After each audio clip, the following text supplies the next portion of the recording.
tombol subscribe.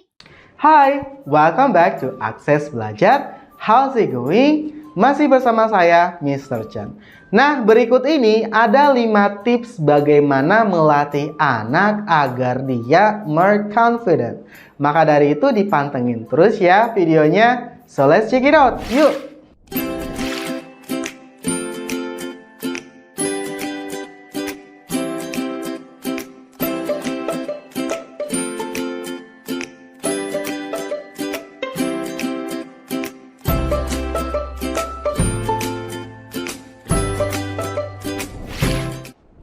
Sudah malam begini, tapi PR anak masih belum selesai juga. Tapi si anak masih santai-santai aja nih.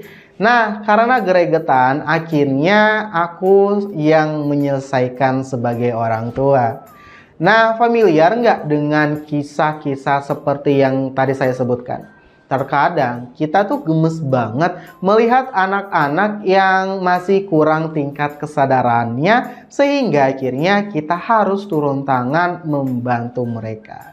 Tahu sih, mereka sebenarnya bisa melakukan, tapi karena tidak sabar, alhasil malah ya kita yang melakukan hal-hal yang sebenarnya ya bukan merupakan tanggung jawab kita, ya kan?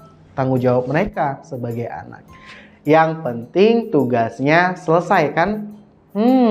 Sayangnya ternyata kebiasaan ini tuh nggak baik loh bagi kemandirian anak. Jangan biasakan mengerjakan tugas anak. Terbiasa melakukan ini bagi anak yang sebenarnya mampu mereka lakukan sendiri secara tidak langsung menunjukkan ketidakpercayaan Anda terhadap kemampuan mereka. Akibatnya nih, anak jadi kurang mandiri, kurang percaya diri, dan serta kurang memiliki kemampuan memecahkan masalah yang disebut dengan problem solving.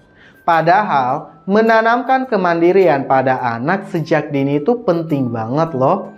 Dengan mengajarkan anak untuk mandiri sejak kecil, anak bisa lebih memahami diri mereka sendiri dan apa yang membuat mereka senang. Ini juga mengajarkan anak bahwa kegagalan itu tuh bisa dan harus dihadapi. Anak juga tentunya akan lebih percaya diri karena tidak dibiasakan terlalu bergantung kepada orang tua. Lalu, bagaimana cara mendidik mereka agar lebih mandiri? Alright, I have 5 tips for you. Tips yang pertama nih, introduce the word. Alright. Nah, sebelum memulai melatih anak agar terbiasa lebih mandiri, beri pemberitahuan nih terlebih dahulu kepadanya. Misalnya nih, wah, sekarang kamu sudah makin besar ya? Udah siap melakukan tugas anak yang lebih besar? Nah, jika salah satu masalah anak adalah malu ataupun takut sehingga selalu menempel dengan orang tua, Anda bisa mencoba mengajaknya melakukan aktivitas di luar rumah. Misalnya nih, ke taman bermain di mana ia bisa berbaur dengan anak-anak seusianya. Walaupun awalnya ya mungkin anak akan merasa kurang nyaman, tapi percayalah lama-kelamaan ia akan terbiasa sehingga tidak kaget saat harus beradaptasi dengan lingkungan yang baru. Oke, kita lanjut ke tips number 2. Let the kids choose. Biarkan mereka memilih. Sebagai orang tua, kita memang harus mengarahkan anak untuk membuat pilihan-pilihan yang tepat. Namun, ini bukan berarti kita harus terus-menerus membuat keputusan untuk mereka, apalagi memaksakannya. Itu gak baik banget. Nah, jika terlalu dipaksakan anak, maka nantinya merasakan terpaksa melakukan hal yang orang tua suruh atau malah takut membuat keputusan. Lalu, apa nih yang harus kita lakukan sebagai orang tua?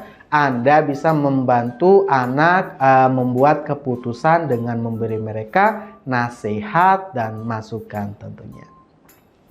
Oke, kita lanjut ke tips yang ketiga. Jangan selalu membantu anak. Nah, Kemandirian dimulai dari hal-hal kecil, jangan dibiasakan dimanja. Biarkan ia melakukan kegiatan yang bisa ia lakukan sendiri. Ya, misalkan hal sederhana seperti makan, pakai baju, mengerjakan PR, atau gosok gigi, walaupun mungkin akan memakan waktu lebih lama atau lebih berantakan. Tapi orang tua itu cukup hanya memantau atau mengarahkan saja.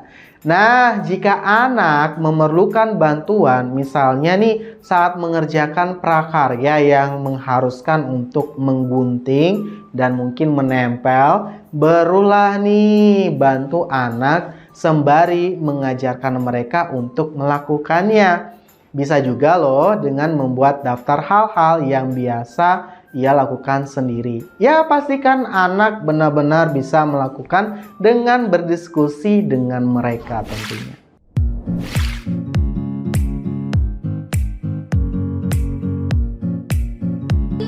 Good job, Atari 621.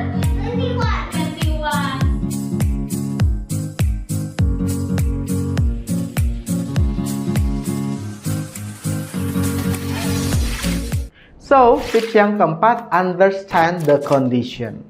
Mungkin ada momen-momen di mana anak tidak menuruti orang tua atau tidak mau melakukan tugasnya sendiri. Nah, ini mungkin terjadi saat anak sedang bete, lelah, sakit, ataupun stres, ya kan? Jangan berkecil hati saat mereka mengalami kemunduran. Ini merupakan hal yang normal kok. Saat ini terjadi, ya coba negosiasi dengan mereka untuk berbagai tanggung jawab dengan orang tua. Namun, jangan juga terlalu cepat menyelesaikan masalah-masalah yang sepele. Latih nih kemampuan problem solving anak dengan menanyakan apa yang bisa mereka lakukan untuk memperbaiki kesalahan yang mereka lakukan seperti itu. Lanjut, tips yang terakhir, yang ke nomor 5, hargai usahanya. Yang paling penting nih, saat anak mulai menunjukkan progres dan semakin mandiri, beri mereka pujian ya kan, agar mereka merasa orang tua tuh menyadari dan menghargai usaha mereka. Saat gagal pun jangan terlalu membesar-besarkannya nih. Jangan terlalu cepat memarahi atau mengkritik, membentak. Sebaliknya, ajarkan mereka untuk mengatasi emosi dan kegagalan yang bisa dilakukan di rumah. Saat pertama mulai mengajarkan anak untuk lebih mandiri, mungkin rumah Anda tuh akan lebih berantakan atau orang tua harus menunggu lebih lama. Tapi semua yang orang tua lakukan akan merasa bangga saat anak itu bisa melakukan banyak hal sendiri. Salah satu cara untuk mendorong anak agar lebih mandiri adalah dengan mendidiknya untuk mulai belajar sendiri. Selain bisa mengajarkan kemandirian, belajar orang juga memiliki banyak manfaatnya loh. Contohnya belajar bahasa Inggris nih. Ya, siapa sih yang tidak tahu bahasa Inggris itu udah familiar sekarang ya kan? Jadi ayah bunda bisa mengajarkan bahasa Inggris di rumah atau membutuh bantuan fasilitator seperti belajar bersama kami dengan tutor yang berpengalaman serta pelajaran yang menyenangkan gitu. Jadi itulah tadi bagaimana 5 tips bagaimana cara mengajarkan anak itu lebih percaya diri. Oke, terima kasih sudah mengikuti video pembelajaran kali ini. Sampai jumpa di video selanjutnya. Belajar itu menyenangkan. Jangan lupa klik tombol subscribe.